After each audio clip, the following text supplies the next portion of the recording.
iniciando aqui uma série de depoimentos que a gente intitulou como Inspirando as Novas Gerações. Eu tenho a oportunidade valiosa de poder conversar aqui com o colega micólogo Bodo Vanck. Eu sou também micólogo, professor Robert Barreto, da Universidade Federal de Viçosa, e sou professor de micologia no departamento de fitopatologia. O doutor, professor Bodo Vanck, é um médico especializado em micologia médica, em fungos de interesse clínico, e tem muitas contribuições. Ele atualmente é aposentado da Fundação Oswaldo Cruz, mas permanece muito ativo, continua muito produtivo, e a sua obra é longa em termos de artigos publicados, de capítulos de livros publicados e, sobretudo, na sua descendência de formados mestres e doutores que ele orientou ao longo desses anos todos. E além de tudo, e esse é um dos motivos pelos quais eu estou entrevistando o Dr. Bodo, é que eu sou atualmente o presidente da Sociedade Brasileira de Micologia e o Dr. Bodo é um dos fundadores e o primeiro presidente da Sociedade Brasileira de Micologia, que nós temos e prezamos. Então, Dr. Bodo, muito obrigado novamente por ter aceito esse convite nosso. Boa tarde a todos. É um prazer ser entrevistado pelo professor Robert Barreto.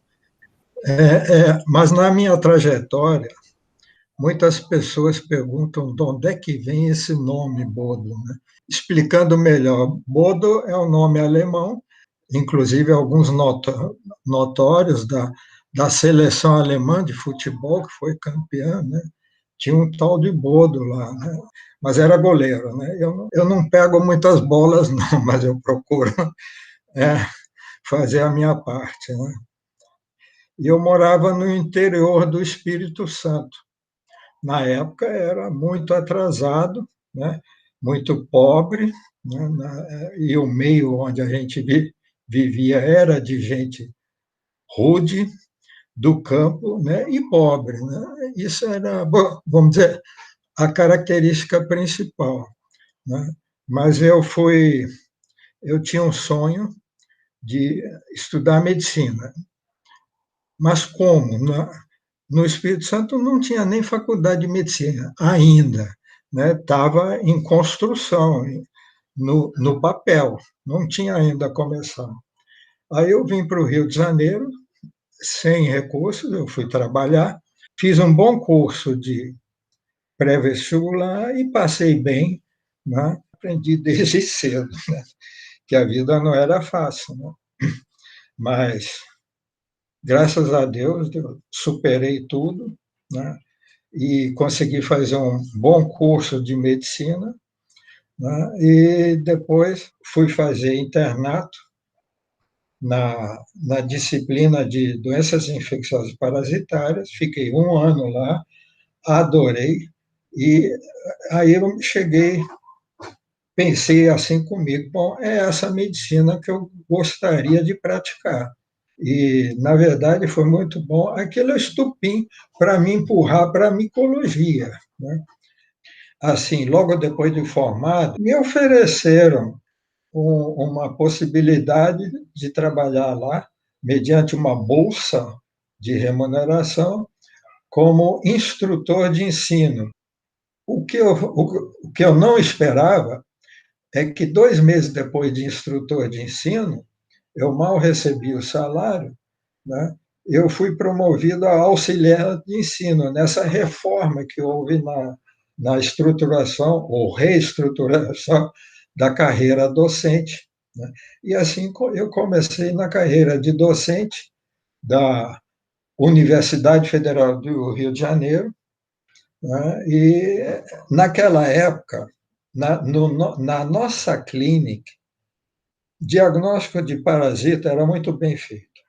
Meningite, de doenças bacterianas, muito bem feito. Nós tínhamos um bom profissional, ele dava conta do recado muito bem.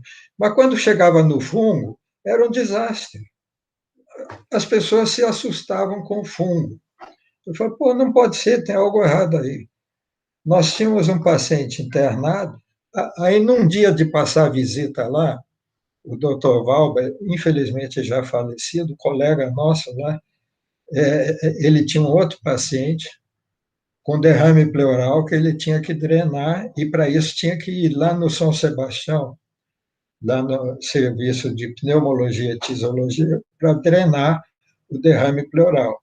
Aí ele falou, Bodo, vem comigo, pega um pouco de escarro desse paciente, eu conheço um técnico que te diz na hora se tem paracoccidioides nesse escarro ou não. Aí eu fui, levei uma placa de Petri para o paciente para escarrar um pouco ali nessa placa e me dar. Aí enfiei isso a placa no bolso e fui com esse colega, a Valber, eu fui lá para o Instituto de Tisiologia e Pneumologia. Aí essas histórias são muito engraçadas, né? Aí esse técnico, o nome dele era Zé, José, né? Zé, eu levei isso para o Zé, aí ele falou, que merda é essa que você está trazendo para mim? Eu falei, olha, isso aqui é escarro. Aí ele falou, deixa eu ver essa merda aí. Aí ele pegou, eu vi ele acompanhar fazer, botar na lâmina, botou alguma gotinha de hidróxido de potássio, cobriu com lamina, botou no microscópio. Olha, foi assim mesmo. Focou, não demorou 30 segundos. Ele falou, é isso? Aí ele me mostrou, estava lá o paracoccidioide. Eu falei, porra, ninguém mais vai me enganar nessa merda, então. E a partir daí, eu fiquei conhecido como Bodo é um cara que sabe ver fungo, né? E, bom, enfim, essa foi a história. Na verdade, eu nunca pensei em fazer micologia, né? Eu fui empurrado para isso. É diferente, né? Mas achei interessante, né? E fácil de ver. A morfologia, para mim, era uma coisa fácil, até porque eu já tinha treinamento com parasitologia, né? E assim começou. Bom, então a sua momento de transição foi o exame de um escarro pelo Zé. É uma coisa curiosa, né? Talvez tenha sido um momento mágico que inspirou você a se envolver com esse tema tão Sim, sim, sim. desafiador, né? Não, mas eu diria mais, Robert. Na verdade, era uma carência na nossa clínica, né? A partir daí eu fui começar a estudar mesmo, né? As micoses, os seus agentes, né?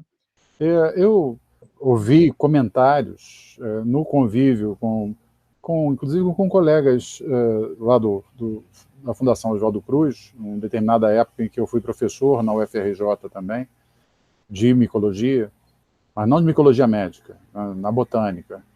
E em visitas lá na departamento de micologia, era a doutora Pedrina, que eu tive contato.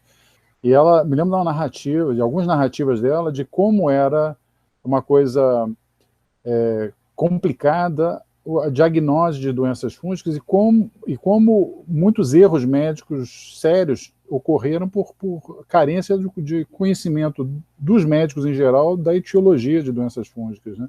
Pegando o gancho dessa sua colocação dos erros médicos, né? Naquela época, uma doença tinha 3, 4 nomes, 3, 4, 5 nomes sinonímias, horrorosas todas elas, e não traziam uma ideia de que se tratava, né? Então eu fui estudar nomenclatura de fungo e nomenclatura das respectivas doenças. Aí de repente tudo começa a ficar claro, né? E qual é a morfologia em parasitismo e qual é a morfologia em cultivo, Certo. E tendo surgido o interesse por micologia da sua parte, você se encaminhou para se aprofundar, fazer estudos em nível de pós-graduação, né? Já nesse tema, né? Então, eu fiquei fascinado por aquilo, eu confesso a você. Então, eu fiz uma dissertação de mestrado, era um inquérito com antígeno de paracoccidose brasiliense para ver qual é a prevalência, ou seja, através de teste cutâneo, ver quantos são reatores. É igual na tuberculose, você faz um PPD para ver se o paciente reage ou não reage à tuberculina. Isso te diz se ele teve, no passado, um contato com Mycobacterium tuberculose ou não teve contato, né? É positivo ou negativo. E essa ferramenta de teste intradérmico existe também para as micoses sistêmicas, tem para paracoccidose micose, tinha para histoplasmose. E naquela época eu trabalhei nesse inquérito e, na verdade, eu dividi esse trabalho com um colega muito amigo meu e nós fizemos um trabalho conjunto. Ele trabalhou um inquérito epidemiológico de prevalência da paracoccidioidomicose no município de Barra Mansa entre escolares para ver qual a taxa de reatores positivos para paracoccidioidina, que é o equivalente à tuberculina para tuberculose. Então, são experiências inesquecíveis. Isso foi da tese da dissertação de mestrado. E a descoberta era de que havia uma ocorrência muito mais ampla do que se pensava de blastomicose, de paracoccidiomicose.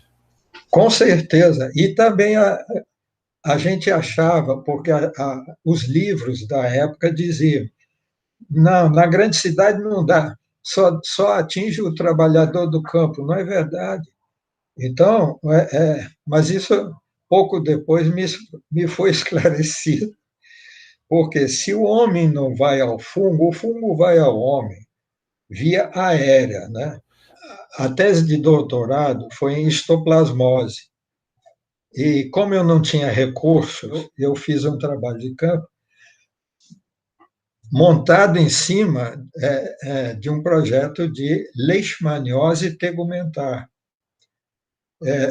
Ocorre o seguinte, na nossa enfermaria, ou no ambulatório que eu fazia, eu atendi um paciente, né, ele tinha umas lesões no braço de uma leishmaniose tegumentar aguda. Como esse paciente era morador da Ilha Grande, o professor Coura estava interessado em estudar leishmaniose na Ilha Grande e ele tinha recursos de projeto, né? Ele incentivou um orientando dele a fazer o doutorado na Ilha Grande. E o que eu fiz?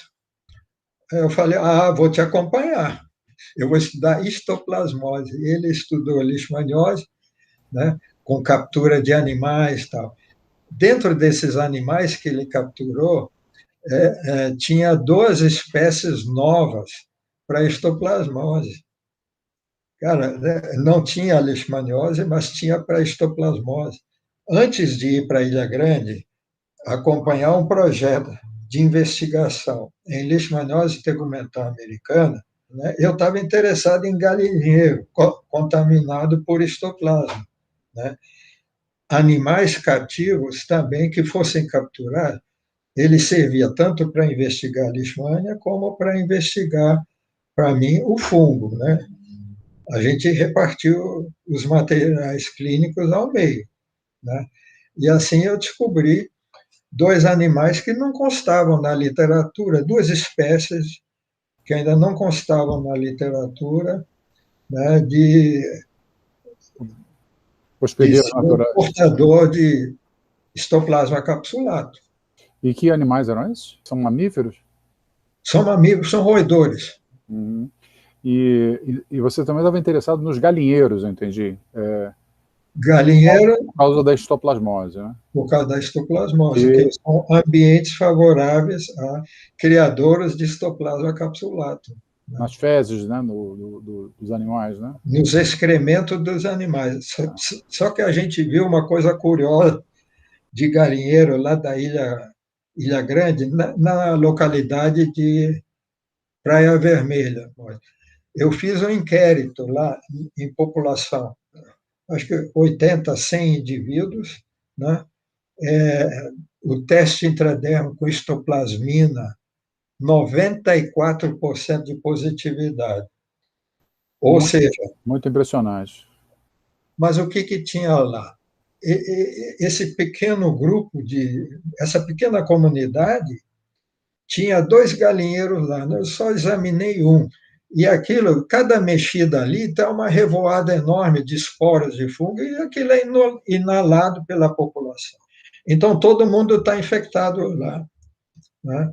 Só que a histoplasmose no paciente aparentemente normal não vai causar grande problema. Dá uma infecçãozinha, parece uma gripe, no máximo uma febrícula, e depois se cura espontaneamente, porque o inóculo é pequeno, nessas condições naturais. Aí passei a compreender como é que... Né? E onde eu ia me metendo a mão, a coisa aparecia. Né? É muito interessante. Né? Para as pessoas que estão nos assistindo e que acompanharam até aqui, é interessante uma intervenção sua, talvez, para poder falar um pouco sobre a relevância para a saúde pública, como é que é a situação hoje dos fungos como agentes etiológicos de doenças em humanos. O cenário, hoje em dia, é muito diferente de quando eu comecei, há 40 anos atrás. Tem umas instituições recentes que estimam qual a importância atual das micoses em termos de risco para a vida, né? De, vamos dizer, letalidade ou mortalidade por infecção fúngica. Olha, nisso, vamos comparar com outras coisas que as pessoas entendem facilmente. Tuberculose. Né? Não tem nenhuma micose que se ombreie e possa dizer mata tanta gente quanto a tuberculose. Mas se você juntar umas 3 micoses sistêmicas, quase empata lá com a tuberculose, em termos de mortalidade anual. Né? Hoje em dia, a própria Organização Mundial da Saúde chama a atenção que sempre foi negligenciada as doenças por fungos, né? As micoses, tanto as micoses sistêmicas, o que a gente fala de micose sistêmica? São as micoses por fungo dimórfico ou não, a gente incluiu nisso agora a criptococose também, são fungos que têm a sua vida vegetativa em condições ambientais, dependendo do nicho ecológico favorável a cada uma dessas espécies de fungo. E aí nós temos a paracoccidioidomicose, que é a tal da blastomicose sul-americana, que eu falei no início desse depoimento, né? Mas também tem a histoplasmose, que enquanto a paracoccidioidomicose é praticamente exclusiva da América do Sul e da América Central, a histoplasmose ela é mundial, ela é cosmopolita, existe no mundo todo, mas ela existe mais concentradamente no continente americano, desde a América do Norte até a América do Sul, passando por todos os países. Como é que a gente sabe disso? É uma das principais comorbidades de paciente com AIDS. Então, ela mata muita gente com AIDS. Não é o próprio HIV que vai matar. O indivíduo morre por imunodeficiência, mas de uma infecção oportunista. Esse é o lado oportunista do fungo, né? Então, Morre muita gente. seria correto afirmar que hoje, num cenário em que a população tem uma proporção cada vez maior de pessoas imunocomprometidas, então as doenças fúngicas passam a ganhar uma relevância como oportunistas, né, como patógenos oportunistas, passa a ganhar uma relevância extra, né? Perfeitamente. Além da sua patogenicidade inata, porque eles são capazes de ser patógeno primário, mas pode ser patógeno secundário num indivíduo imunocomprometido, né? E aí é oportunista, né? E a gente está assistindo hoje, nesse cenário de pandemia com a Covid, alguma associação de pacientes internados com Covid acabar sendo afetados por infecções fúngicas? Tem, tem. É uma quase que surpresa, mas quando a gente raciocina um pouco da patogenia, de como se desenvolve a Covid a nível de pulmão, surge, em primeiro lugar, a aspergilose. E o aspergillus, que não faria nada no indivíduo normal, mas no indivíduo com Covid, nessa tempestade imunológica de citotoxinas, ele vai ter um meio de cultura ali, ele cresce e pode ser devastador para o paciente. Ele morrer de aspergilose e não da Covid, né? Ou seja, as duas combinadas. Né? Mas tem casos descritos de associação da Covid com histoplasmose, com paracoccidose micose, Certo. provavelmente de criptococose tem que ter também.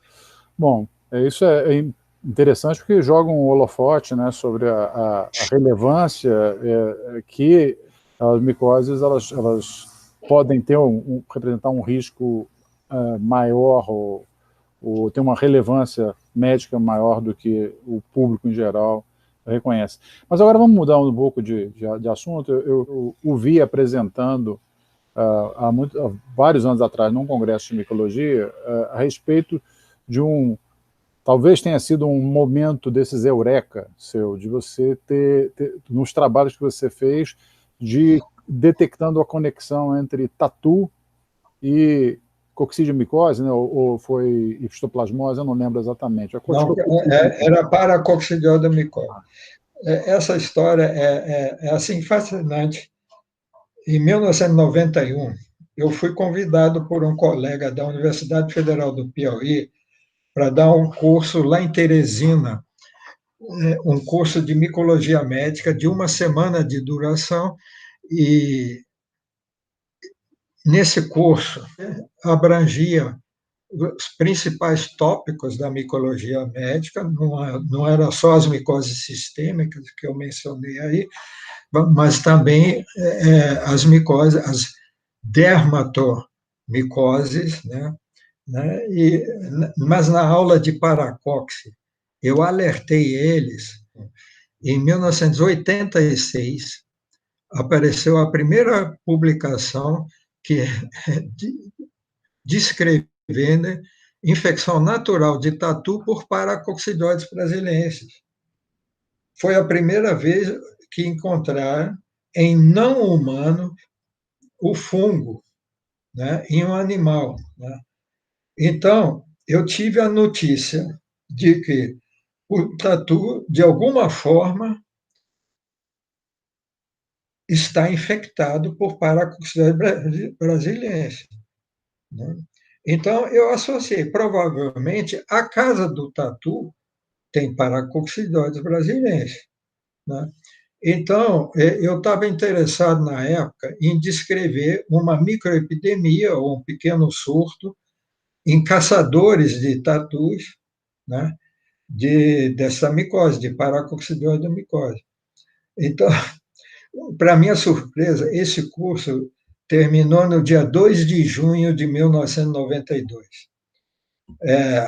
Um mês e meio, 2 meses depois, esse mesmo colega que tinha me convidado falou: Ô Bodo, eu preciso da sua assistência. Descobrimos a primeira microepidemia de paracoccidioidomicose. Eu fiquei 2 semanas sem poder dormir, com essa coisa me martelando na cabeça. Eu falei, pronto, bingo, acertei. Aí eu pedi que me enviassem escarro do paciente, a gente fazendo alguns exames mais refinados, bem feitos. O que a gente descobriu? Não é paracoccidioides que está lá, não. É coccidioides imites. É da coccidioidomicose, que também é exclusiva do continente americano, mas dá na América do Norte, principalmente Estados Unidos e México, e dá na América Central, alguns pontos focais, e dá na América do Sul, em alguns pontos. É uma micose extremamente importante para os Estados Unidos, em áreas semidesérticas, e aqui no nosso Nordeste, mais seco. Então, olha só, o que a gente viu de uma tacada só? Que a doença existe no Brasil, né? Que o cão é um marcador, um sinalizador epidemiológico importante. O tatu também, o tatu e o cão têm um papel importante. O cão entra nisso acompanhando o humano, né? Mas na natureza é, é, é o tatu com seu funguinho lá. Se não mexer, fica lá, bonitinho. Agora, se revirar a terra e fazer uma poeira disso, que é inalado a quilômetros de distância, pode dar uma infecção respiratória. Uhum. Sim, Então, senhor. a gente tem aqui um exemplo para fungo daquilo que tanto se fala agora dos vírus, né? Os vírus passarem de morcegos para o homem. Isso é uma coisa já conhecida há muito tempo, de fungos passarem de animais silvestres para o homem. E a intervenção, né, a invasão do ambiente que não é o dos humanos, trazendo consequências para a saúde, né? Muito interessante. Imagino que essa deve ter sido uma descoberta dessa que, à medida que ela foi sendo construída, deve ter te dado fortes emoções. Né? E, não, olha, bota emoção nisso. Mas olha só, deixa eu aproveitar o gancho. Você falou de morcego. Você sabe que uma colega lá de Fortaleza estava investigando histoplasmose em morcego, né? E o que ela encontrou? Cóccix.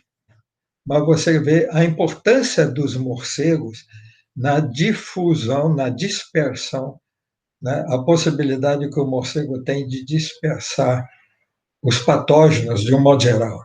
Não é só de vírus. Tem o vírus da raiva como exemplo, tal, tem outros exemplos disso aí.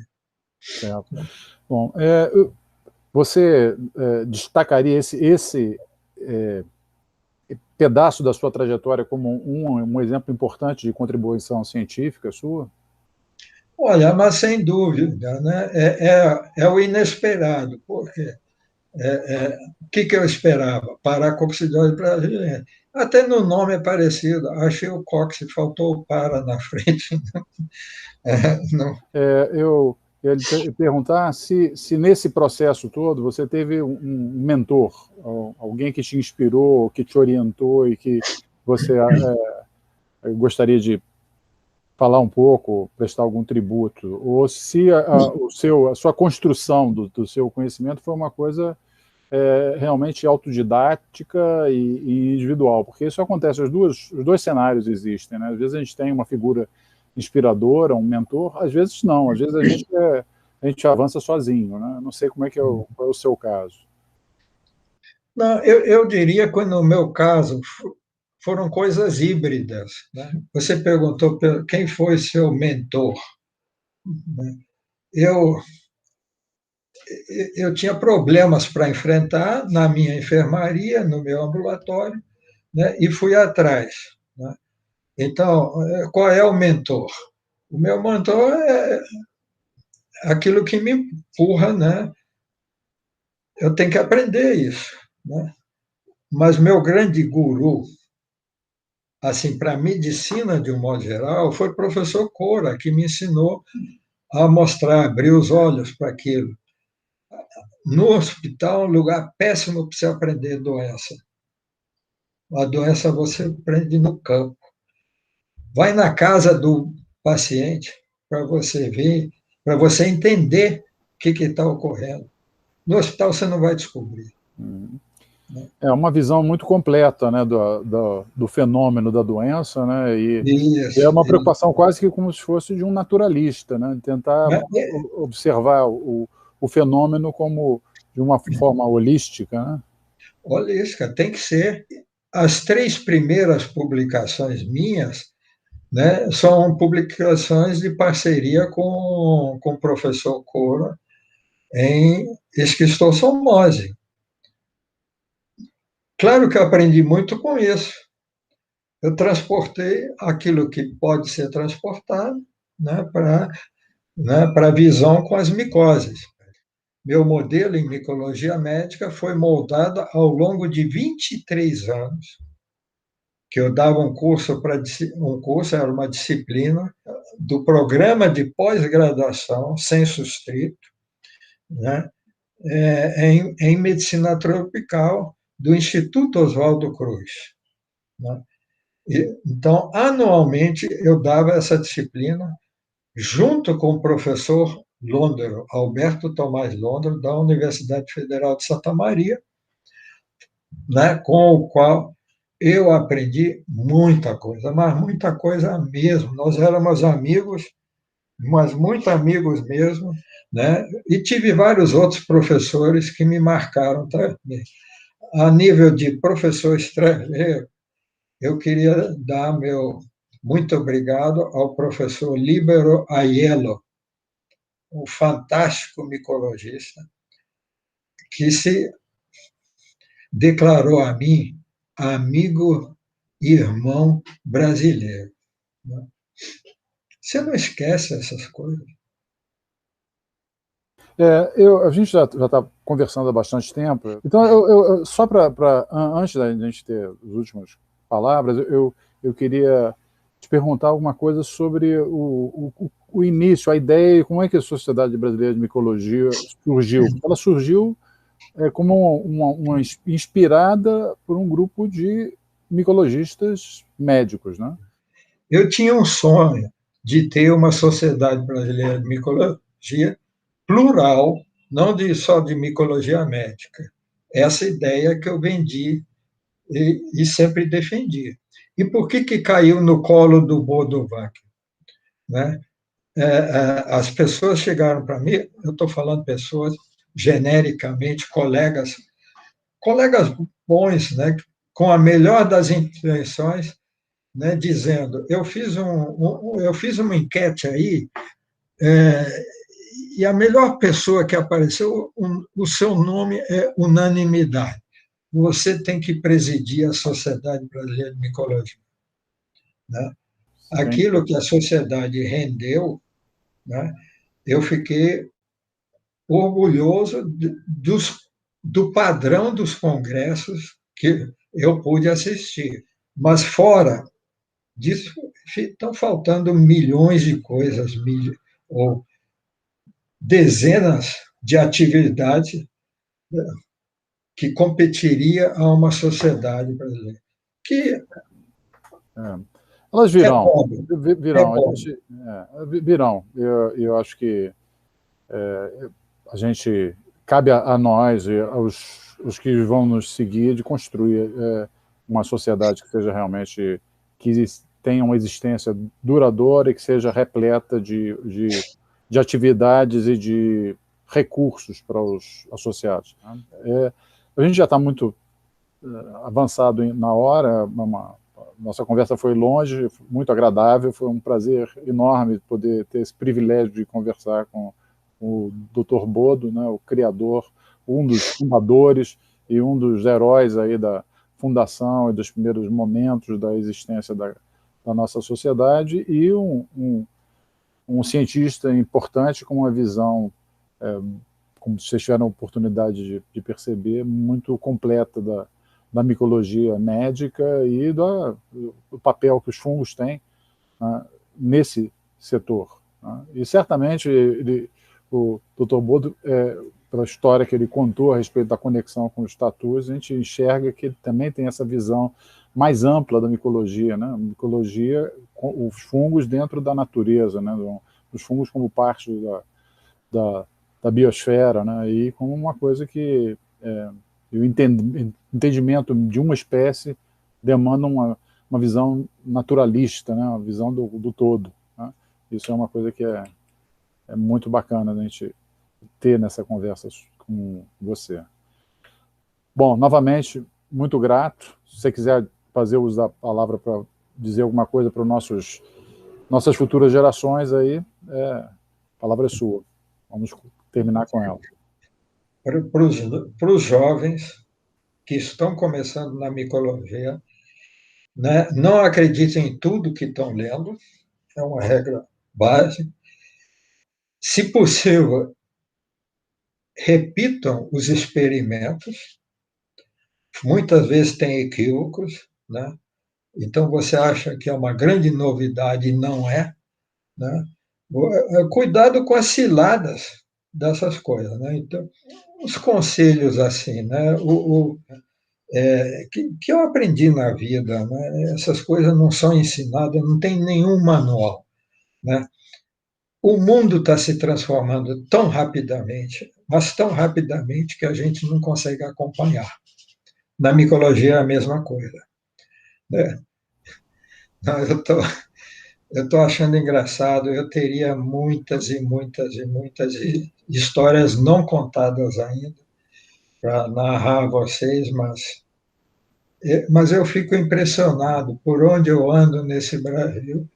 Eu sou reconhecido, né? E eu sou muito grato por isso. Muito bem. Então, uma boa tarde, muito Boa tarde. obrigado, e obrigado aos que nos assistiram pela atenção dispensada. Até a próxima.